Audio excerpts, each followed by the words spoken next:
నమస్తే గరం గరం వార్తలకు స్వాగతం. ఏంది వాని చాలా రోజులకు వచ్చింది అనుకుంటున్నారా? లేటుగా వచ్చినా గానీ వార్తలు మాత్రం జల్దిగా షురూ చేద్దాం. ముందుగా హెడ్లైన్. పచ్చపాటిని నమ్ముకుంటే పని అయిపోయిందని బాధపడుతున్న రాజేష్. ఓరయ్యో నాయ్యా, ఓరయ్యో బాబయ్యా. పొత్తుపై నిలదీస్తున్న పోతిన మహేష్. పొత్తు ధర్మంలో ఏ విధంగా ఇది న్యాయమో కూడా మనం. రేవంత్ రెడ్డి మీద గుస్సా అయిన విహెచ్. సీఎం సీటుకు ఏమన్నా వేసుకున్నారా స్కెచ్? మస్తు కొట్లాడిన ఏనుగులు, భయపడ్డారు గుడిల భక్తులు. రైలనే చేసుకుంటున్నారు హోలీ పండుగ. ఇలాంటోళ్లకు మెట్రో ప్రయాణం దండుగా. మనోడు అనుకుంటే నోట్లే మట్టి కొట్టిందట వెనకటికి ఒక పెద్ద మనిషి. ఎమ్మెల్యే టికెట్ వస్తుందని ఆశ పెట్టుకున్న రాయనేని రమ అనే పచ్చ లీడర్ను కూడా అట్లనే నమ్మించి నడ్డి మీద అన్నిండు వాళ్ళ సారు. పాపం ఆయన స్టార్టింగ్ నుంచి పార్టీని పట్టుకొని గబ్బిలం లెక్క ఏలాడుతున్నాడు. అయినా సూత టికెట్ ఇయ్యలే. ఆ షాకుతోని పాపం ఆయన బిత్తిరి సూపులు చూసుకుంటా అంత ఆగమాగం అవుతుందట. మనం కూడా పోయి ఓదార్చొద్దాం పాండ్రి.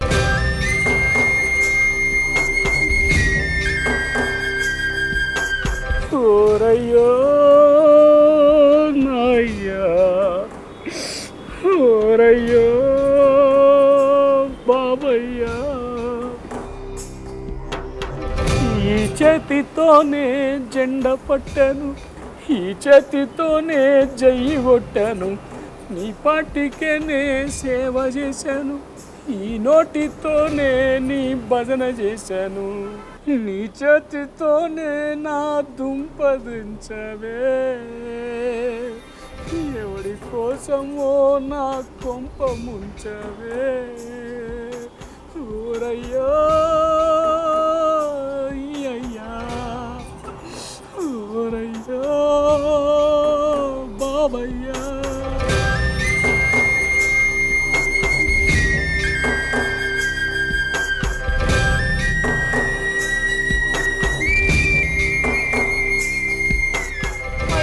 పాపం ఎంత కష్టం వచ్చింది సార్ నీకు. నిన్నట్లా చూస్తుంటే నాకే ఏడు బాగుతలేదు. ఊకో సార్ ఊకో, ఎంత ఏడుస్తే ఏం ఫైదా చెప్పు. ఎవరి కోసం, ఎవరి కోసం ఈ తెగులు దేశం, ఈ పచ్చ మందిరం? ఎవరి కోసం, ఎవరి కోసం, ఎవరి కోసం? మంత్రి పదవి నువ్వే ఇచ్చి ఎమ్మెల్యే టికెట్ ఎగరగొట్టి నమ్ముకున్న నన్ను నువ్వు పిచ్చివాణ్ణి చేశావు. ఎవరి కోసం, ఎవరి కోసం, ఎవరి కోసం? పాపం టికెట్ ఇవ్వలేదనే బాధతోని వాళ్ళ సార్ను డైరెక్ట్ గా తిట్టకుండా ఇట్లా పాటలతో కొడుతున్నట్టున్నది కదా. ఇప్పుడు ఎంత ఏడుస్తే ఎన్ని పాటలు పాడితే ఏం పాయదా సారు? ఇన్నేళ్ల సంది మీ సార్తోనే ఉంటున్నావు. ఆయన బుద్ధి చేస్తుంటుందో తెలియదా నీకు? పాలు పోసిన చేతితోనే కాటేసెట్ అయిపో ఆయన. నన్ను కాదని పక్క పార్టీ నుంచి గోడ దూకొచ్చిన అతనికి టికెట్ ఇచ్చాడు. మీ సార్ చూసుకుంటాడనే ధైర్యంతో ప్రెస్ మీట్లు పెట్టి గవర్నమెంట్ ను ఎన్నిగా తిట్లు తిట్టినావు, ఎంత ఆవేశపడ్డావు. లాస్ట్ కి ఏమైంది? నిన్ను కూరల కరివేపాకు లెక్క తీసి పడేసి ఇంకెవరికో టికెట్ ఇచ్చిండు మీ సారు. మా పార్టీ వాళ్ళకి ఇస్తే ఇంత బాధపడకపోతున్నామ్మా. నా మీద గెలిచినోడికే ఇప్పుడు నా నియోజకవర్గంలో టికెట్ ఇచ్చేసరికి నా తల తీసేసినట్టు అవుతుంది. అదే మరి నీ లెక్క ఎగిరెగిరి పడేటోళ్లకు ఇట్లనే అవుతుంది. సరే తీగని ఇప్పుడు ఏంది పరిస్థితి? ఏం చేద్దాం అనుకుంటున్నావు? దేవుడే ఇచ్చాడు పార్టీ ఒకటి, ఇక టికెటేలా నా బతుకేలా, ఇక టికెటేలా నా బతుకేలవో చంద్రమా. ఏల ఈ మోసం, ఎంత దుర్మార్గం, ఏల ఈ మోసం, ఎంత దుర్మార్గం. ఆగో ఇంకొక పాట వేసుకున్నాడు. నడ్డి మీదంతే మూతి పనులు రాలినట్టు ఎమ్మెల్యే టికెట్ రాకపోయేసరికి వరుసగా సినిమా పాటలు వస్తున్నాయి. ఓ సారు ఇట్లా పాటలు వాడుడేనా ఇంకేమన్నా చేసేది ఉన్నదా? ఏం చేయమంటారు, నా బతుకు మైలవరం బస్ స్టాండ్ అయిపోయింది. అట్లా మెత్తబడితే ఎట్లా? మీ సార్ దగ్గర పోయి నాకు కాకుండా ఇంకెవరికైనా టికెట్ ఇస్తే ఊకునేది లేదు అని లొల్లి లొల్లి చేయాలి. గా పిఠాపురంలో ఏమైందో చూడలేదా? అట్లా చేస్తేనే నిన్ను పిలిచి ఎమ్మెల్సీ ఇస్తానని హామీ ఇస్తాడు. ఇప్పటిదాకా బొచ్చడు మందికి అట్లనే నమ్మించిండు మీ సారు. ఈ ఎన్నికల రణరంగంలో ఆ చంద్రుడి చెదరంగంలో ఎవరికి ఎవరు సొంతము, ఎంతవరకు బంధము.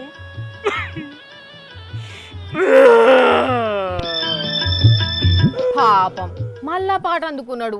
ఎట్లుండేటోడు ఎట్లయిండు చూడుండ్రి. తన బాధ అంతగా పాటల రూపంలో బయట పెట్టుకుంటున్నాడు.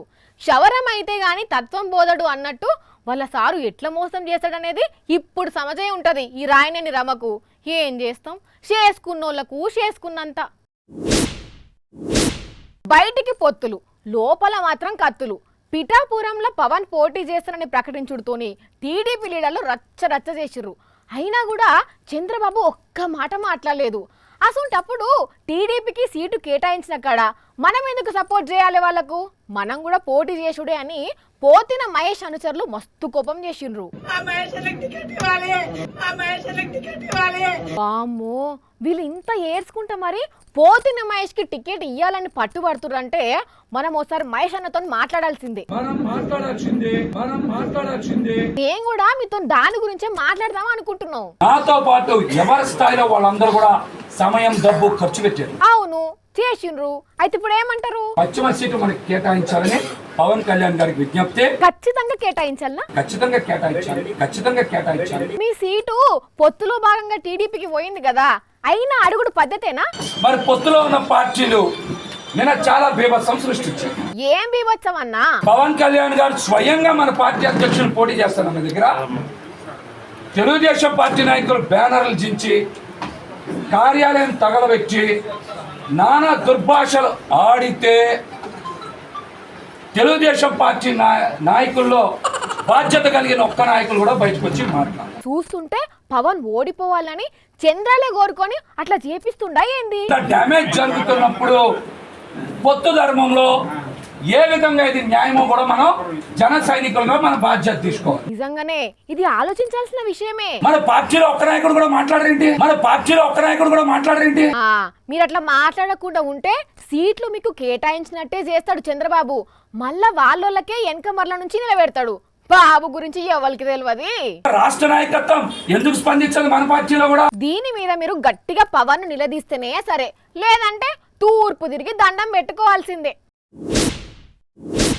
పిఠాపురం నుంచి పోటీ చేస్తా అని ప్రకటించిన జనసేన అధ్యక్షుడు పవన్ కళ్యాణ్ కు అంత సీన్ లేదని ఒక్క మాటతో తేల్చేసింది రోజా మేడం. జనసేనను నడిపించేది చంద్రబాబే అని సెటేర్లేసింది. ఇంకా చెప్పురు మేడం. జనసేన గురించి అయితే చెప్పాల్సిన అవసరమే లేదు. అట్లా అంటే ఎట్లా మేడం? ఆయన కూడా పోటీలు ఉన్నాడు కదా.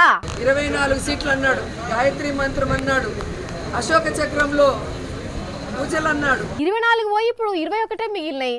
ఆ 21కి ఇంకా పేరేం పెట్టలేదా సారు? ఇప్పుడు 21కి ఇంకా త్రివిక్రమరావు డైలాగ్ రాసిచ్చినట్లేదు, అది చెప్పట్లేదు. ఆయన కూడా సినిమాలలో బిజీగా ఉన్నట్టున్నది. పోనీతి ఆ 21 సీట్లనన్నా జనసేన పోటీ చేస్తున్నది. ఆ 21లో కూడా దాదాపుగా 11 తెలుగుదేశం పార్టీ వాళ్ళు. అయ్యో మళ్ళీ ఇదేం కిరికిరి? ఇచ్చినట్టే ఇచ్చి వెనుక నుంచి టీడీపీ వాళ్ళకే జనసేన టికెట్లు వచ్చేటట్టు చేసిండు ఆ చంద్రబాబు. అమ్మో ఏం ప్లాను, ఏం స్కెచ్. 11 పోతే మిగతా 10 సీట్లు ఉంటాయి కదా. మిగతా వాటిలో మెజారిటీ వైఎస్ఆర్ కాంగ్రెస్ నుంచి వెళ్ళిన వాళ్ళే ఉన్నారు. ఇక అన్ని వాళ్ళకు వీళ్ళకి పోతే ఇక జనసేన లీడర్లకు ఏం మిగులుతాయి? లొట్టపీసు. అక్కడ మిగిలిపోయిన చెత్త, ఇక్కడ మిగిలిపోయిన చెత్తని ఏరుకొని క్యాండిడేట్లని అనౌన్స్ చేసుకునే దౌర్భాగ్య పరిస్థితికి రావటం అనేది మనం గమనించాలి. లేస్తే మనిషిని గాను అంటాడు. పార్టీ తీరు చూస్తేనేమో పక్క పార్టీల నుంచి వచ్చిన వాళ్ళకు టికెట్లు ఇస్తాడు. మళ్ళీ ఏమన్నంటే ఎవ్వరికి అర్థం కాని కవిత్వం అప్పచెప్తాడు. తెలంగాణలో కాంగ్రెస్ పార్టీ పవర్లోకి వచ్చేందుకు అహర్నిశలు కృషి చేసి రేవంత్ను సీఎం కుర్చీలో కూసబెట్టిన అంబర్పేట పైల్వాన్ హనుమంతన్న కాంగ్రెస్ గవర్నమెంట్లకు వచ్చినాక చాలా రోజులకు గాంధీ భవన్ల పాదం మోపిండు. మరి రేవంత్ రెడ్డి పాలన ఎట్లున్నది, లోక్సభ ఎన్నికల గురించి ఏమంటుండో తాతనే అడుగుదాం. నమస్తేనే తాత. నువ్వు చాలా రోజులకు గాంధీ భవన్కి వచ్చినావు, నేను కూడా చాలా రోజులకు వార్తలు చదువుతున్నా. అయ్యో తాత గదేందే, నేను సంతోషంగా మందలిస్తే అట్లా అంటున్నావు? నేను వార్తలు చదవడం ఇష్టం లేదా ఏంది నీకు? జరుగుతున్నటువంటి పరిణామాల మీదనా? అయినా గవర్నమెంట్ మీదేనాయే. రేవంత్ నువ్వు ఎట్లా చెప్తే అట్లనే వింటాడు. అసోంటిది నువ్వెందుకు బాధపడుతున్నావే తాత? ముఖ్యమంత్రి గారు, నీ ఆలోచనలో మార్పు రాని, దయచేసి చెప్తున్నా, ఒకటే సైడ్ నాకు. రేవంత్ రెడ్డి సార్ ఒకటే సైడే వింటున్నాడా?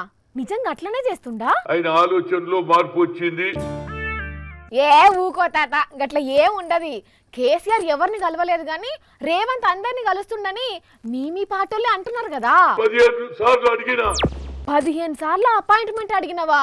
మరి ఎందుకు ఇస్తలేడే? అప్పుడు నాది అవసరం ఉన్నది, ఇవాళ నాది అవసరం లేదా? ఏహే, మళ్ళొకసారి అడిగి చూడవే తాత. ఒక్కసారి కాదు, 10 నుంచి 15 సార్లు ఫోన్ చేసిన. అప్పుడంటే పిసిసి చీఫే, ఇప్పుడు సీఎం. కొద్దిగా ఫేమ్ వచ్చింది, బిజీ అయి ఉంటాడు. నువ్వు ఎంత పాపులరో నేను కూడా పాపులర్. ఓ కాక, నువ్వు పాపులర్ అయితే తెలంగాణలోనే తెలుసు, రేవంత్ ఢిల్లీలో కూడా తెలుసు. ఈ రాష్ట్రంలో కాదు, ఆంధ్రలో కూడా పాపులర్, యూపీ వైనా పాపులర్. అయ్యో తాత, నువ్వు ఇంతగానం బాధపడుతున్నావంటే ఎక్కడో గట్టిగానే ఫీల్ అయి ఉంటావు. చాలా విషయాలు ఆయనకు పర్సనల్ గా చెప్దామని ట్రై చేసిన, ఆయన నాకు టైం అయ్యాడు. చాలా అవసరం లేదు గాని ఒక్కటి చెప్పు ఏందో. ఒక్కొక్కరికి 2 టికెట్లు అండి ఒక ఇంట్లో, ఒకరికి 3 టికెట్లు అండి. ఓహో, ఇదా ముచ్చట, ఇప్పుడు అర్థమైందిలే. గేట్లు తెచ్చినా అని చెప్పిండు కదా, అందుకనే ఇదంతా ఉపాయం కావచ్చు. వాళ్ళు మన దగ్గర రావాలి, మనం వాళ్ళ ఇంట్లోకి పోవడం అంత న్యాయం లేదండి. వచ్చిన వాళ్ళని తీర్చుకోవాలి, వస్తానన్నోళ్ళను రమ్మనాలే గాని. అందరు వస్తున్నారంటే ఎందుకు వస్తున్నారు? కేసీఆర్ పంపిస్తున్నా నాకు డౌట్ వస్తుంది.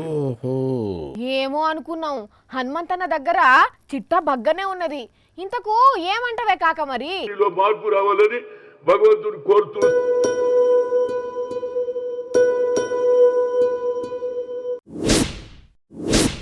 ఓ చింపాంజీ ఊర్లో హల్చల్ చేస్తున్నది. పొద్దుకంగా రోజుకు 2 పూటలు గల్లీ తిరుగుతున్నది, ఇండ్లలో కూడా చూస్తున్నది. అయినా గాని ఊరోళ్ళు ఎవ్వరు భయపడతలేరు. మీదికెళ్ళి ఈ ఎలుగుబంటి చూసి మస్తు సంబరపడుతున్నారు. మరి ఈ ఊరోళ్ళు పెంచుకుంటుర్రా అంటే చూడుండ్రి, మీకే తెలుస్తుంది.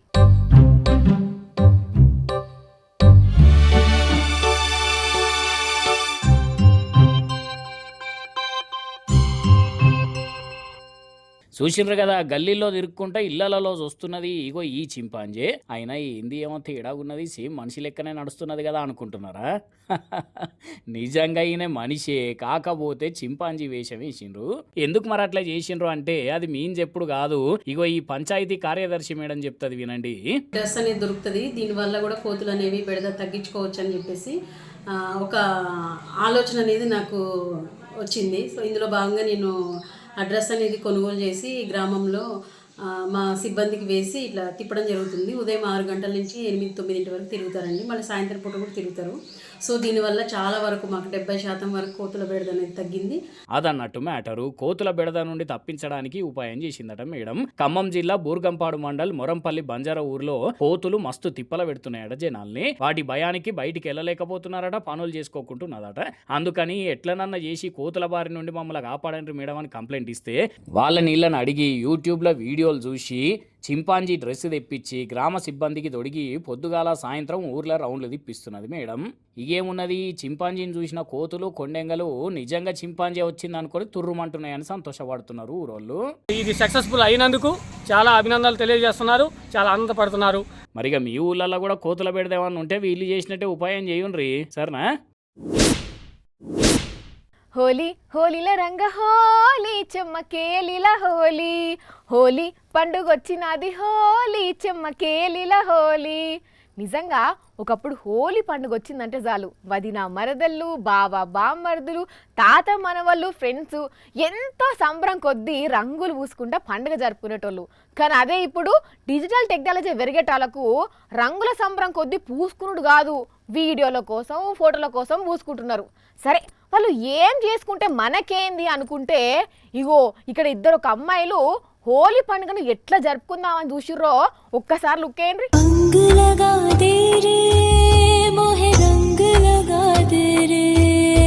తొందరపడి ఓ కోయిల ముందే కూసినట్టు హోలీ పండుగ రాకముందే వీళ్ళు ఇట్లా రంగులు పూసుకుంటున్నారు. సరే వీళ్ళ సంబురం వీళ్ళది, వీళ్ళు రంగులు వీళ్ళయ్యి, వీళ్ళు పూసుకుంటే మనకేంది రాసుకుంటే మనకేంది అనుకుందామా అంటే వీళ్ళు రంగు పూసుకుంటున్నది వీళ్ళింట్లోనో వీళ్ళ పక్కింట్లోనో కాదు, ఢిల్లీ మెట్రో రైల్లా. ఇక వీళ్ళ నేమ్ అంటే మంచిగా ఉంటుంది. మరి అట్లా పూసుకున్నోళ్ళు సింపుల్గా గంధం పూసుకున్నట్టు పూసుకుంటున్నారా అంటే వీళ్ళ ఓవర్ యాక్షన్ చూడుండ్రి.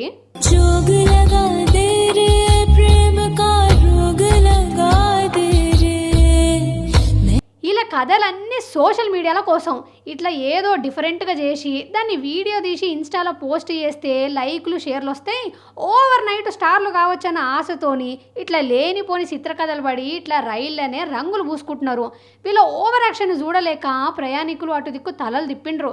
మరి దీని మీద ఆఫీసర్లు ఎట్లా స్పందిస్తారో కానీ ఏందో ఈ మధ్య కొందరు యువకులు మెట్రోలో డాన్సులు చేసుడు ప్రాంకులు చేసుడు చేస్తున్నారు. ఛీ, ఇక వీళ్ళను ఏమంటే మంచిగుంటది. కొందరికి అనుకోకుండా వాళ్ళ తప్పేం లేకున్నా ప్రమాదాలు జరుగుతాయి, కొందరికేమో నిర్లక్ష్యం వల్ల ప్రమాదాలు జరుగుతాయి. ఇదే నిర్లక్ష్యం చేసిన వాళ్ళు కొందరు బయట వ్యక్తులకు కూడా ప్రమాదం చేస్తారు. ఇక ఇదంతా ఒకెత్తు అయితే ఇంకా కొందరు వాళ్ళకు వాళ్ళే పోయే కాలని ఎత్తుక్కుంటూ పోతారు. మరి ఇగో ఇట్లా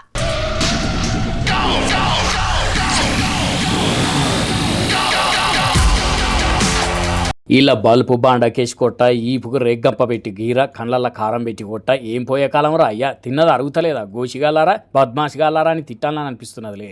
కానీ తిడితేం లాభం కొడితేం లాభం, బుద్ధి జ్ఞానం సిగ్గు లజ్జున్నోడు ఎవడని ఇట్లా చేస్తారా? ఈ తీరుగా నిప్పులు జిమ్ముకుంటా పోతారా? మరి ప్రాణాలంటే ఎందుకు చీపుగా తీసుకున్నారో గానీ మధ్యరాత్రి నిప్పులు ఎగజిమ్ముకుంటా మూల మలుపులున్న రోడ్ల మీద జనాలను గజ్జును వణికిచ్చేటట్టు రేసింగ్ చేసిండ్రు. ఇట్లా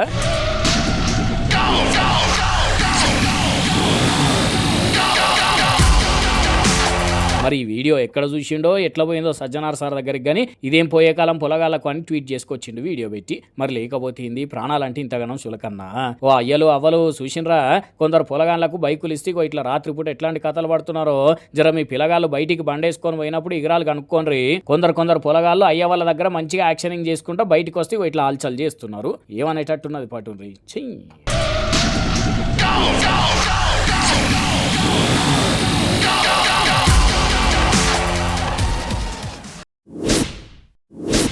పెళ్లిలా జీలకర్ర బెల్లం పెట్టి తాళి కట్టి మెట్టెలు తొడిగినాక పిల్లగాని చేత పిల్లకు అరుంధతి నక్షత్రాన్ని చూపిస్తుంటారు పంతులు. సరే తర్వాత ఇక పిల్లగానికి ఎన్ని సుక్కలు కనబడతాయి అనేది వేరే విషయం, కానీ ఇది ఎప్పటి నుంచో వస్తున్న ఆనవాయితీ. అయితే ఆ ఆనవాయితీని ట్రెండీగా చేద్దాం అనుకున్నారో ఏమో కానీ చుక్కను చూపించే బదులు ఏం చేసిర్రో చూడండి. ఓస్ని పాపం పాడుగాను, పిల్లగాడు ఆకాశం వైపు ఏలెత్తి సుక్కను చూపించాలనా పిల్ల చేయి మీదకి లేపి పిస్తోల్ వేలుస్తున్నది. ఇదెక్కడి విచిత్రం, ఇదెక్కడ ట్రెండు. బుల్లెట్ లోడ్ కాకపోతే లోడ్ చేసి మరీ కాళ్ళకు కాల్పిస్తున్నారు.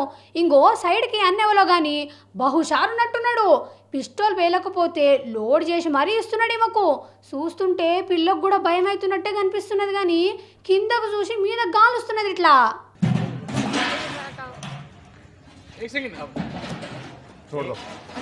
ఇది ఉత్తరప్రదేశ్ రాష్ట్రం ముజఫర్ నగర్లో అయింది.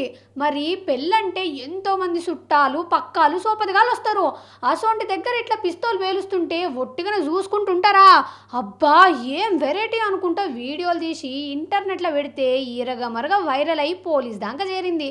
ఇంకే ఉన్నది, వాళ్ళు చేసే పని వాళ్ళు చేయాలి కదా, అందుకే కేసు రాసి ఎంక్వైరీ చేస్తున్నారట. కానీ సూంచే దగ్గర నుంచి ఆ సుక్కలకే గురిపెట్టే కాడికి పోతున్నాయి ఈ పెళ్లి సంబురాలంటే. ట్రెండ్ ఎట్లా మారుతున్నదో అర్థం చేసుకోండి. ఏందో ఏమో. చూసింది కదా, ఇవి ఇవాల్టి గరం గరం వార్తలు. మళ్ళొచ్చే గరం గరం వార్తల్లో ఇంకిన్ని గరం గరం వార్తలతో కలుద్దాం. అప్పటి వరకు ఏం చేయనో తెలుసు కదా. ఎస్, చూస్తూనే ఉండండి తెలుగువారి మనస్సాక్షి సాక్షి టీవీ. టాటా.